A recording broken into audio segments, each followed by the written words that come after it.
Di 3 April 2023 saya akan analisa fundamentalnya saham PALM. Sekaligus saya akan hitung kisaran harga wajarnya saham PALM.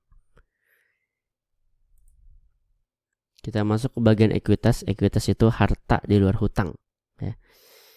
Sepanjang 2022 ekuitasnya PALM itu 5,763 triliun ya. Sebelumnya 5,8 T, sebelumnya 3,8 T, sebelumnya 2 T. Jadi 5,7 T ini kedua terbesar selama 4 tahun terakhir. Terbesarnya itu tahun 2021 5,8 T. Sekarang 5,7 T. Enggak terkecil, kedua terbesar ya. Terus kita masuk ke laba. Di 2022 labanya 239 M. Sebelumnya 2 T. Sebelumnya 1,9 T. Sebelumnya minus 70 M. Nah, kalau Anda dari bagian laba Anda mulai geleng-geleng kepala karena Anda berpikir ini apa-apaan sih gitu. Misalnya Anda berpikir gitu ya, masa dari 2019 nih, masa di 2019 dia setahun itu minus 70 M. Terus tahun kemudian tiba-tiba naik 2.919%. Terus tahun depannya cuma naik 1%. Terus tiba-tiba sekarang turun 88%. Mungkin Anda, ini perusahaan apaan sih? Bisnisnya apaan gitu ya? Oke, jadi si PALM ini aslinya mah tanaman sawit ya. Aslinya kayak LSIP, kayak AALI, kayak TAPG, kayak ANJT gitu ya. Aslinya kayak DSNG gitu, sawit aslinya. Tapi sekarang udah jadi berubah menjadi investasi ya, tuh. Perusahaan investasi. Tuh. Perusahaan ini sebelumnya bergerak di bisnis agro kelapa sawit, sekarang udah jadi investasi ya. Jadi ini kayak kalau ada istilah serigala berbulu domba gitu ya. Nah, ini perusahaan investasi berbulu sawit gitu ya. Jadi ya labanya seperti itu, naik turun drastis sekali, udah kayak roller coaster. Sekarang kita masuk ke valuasi aja. Valuasinya saya menggunakan proyeksi dividen. Dividen itu kan perusahaan jalanin bisnis dapat keuntungannya dibagiin apa enggak ke investornya, itu dia. Di 2019 dia minus 10%, minus 10.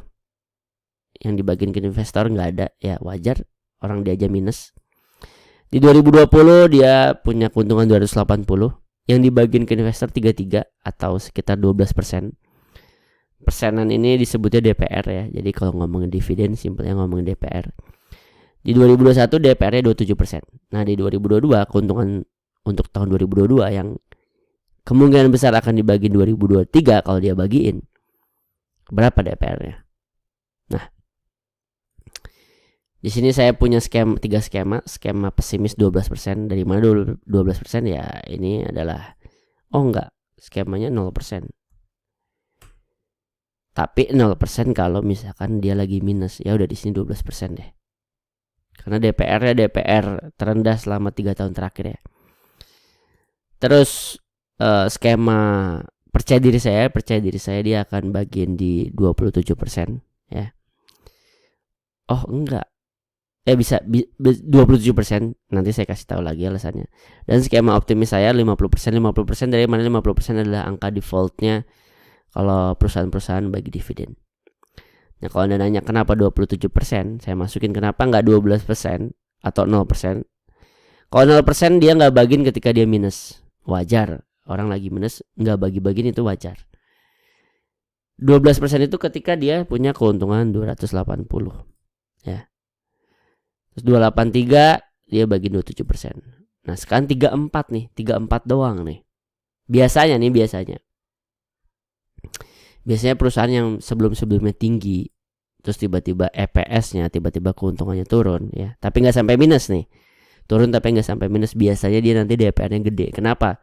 Dia biasanya takut ditinggalin investornya, jadi nanti dia DPR-nya digede-gedein. Biasanya ya, jadi saya nggak jadi kepastian. Cuman saya mengasih tahu kenapa saya tulis 27%, karena setidaknya kemungkinan besar dia bagiin 27%. Tapi kalau ditanya ke kebiasaan tadi saya tersebut, ke pengetahuan saya terhadap kebiasaan tadi tersebut, bahwa perusahaan-perusahaan yang sebelumnya setahun 2 tahun tinggi EPS-nya ya, keuntungannya, terus tiba-tiba turun tapi nggak sampai minus ya, itu biasanya nanti DPR-nya digedein karena dia takut ditinggalin sama investornya. Kalau sampai minus sih bisa jadi 0%, tapi ini kan turun tapi nggak sampai minus. Nah biasanya dia caper atau jaga diri gitu supaya nggak ditinggalin, biasanya DPR-nya digedein. Tapi oke lah, kita pakai skema percaya dirinya saya itu 27%.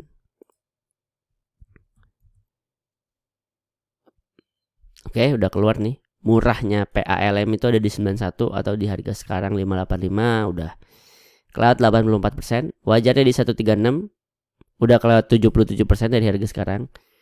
Mahalnya ada di 182 atau udah kelewat 69%. Itu kalau DPR-nya 27%. Kalau DPR 50%, tetap ya harga mahalnya di 336 dengan harga sekarang udah kelewat 42%. Kalau 100%, oke, kalau misalkan dia bagiin DPR-nya 100% ya, baru tuh si PALM di harga sekarang masih ada di rentang wajarnya. Itu juga udah kelewat 14% sih, tapi ya masih di kisaran harga wajar. Jadi itu kalau DPR-nya 100%.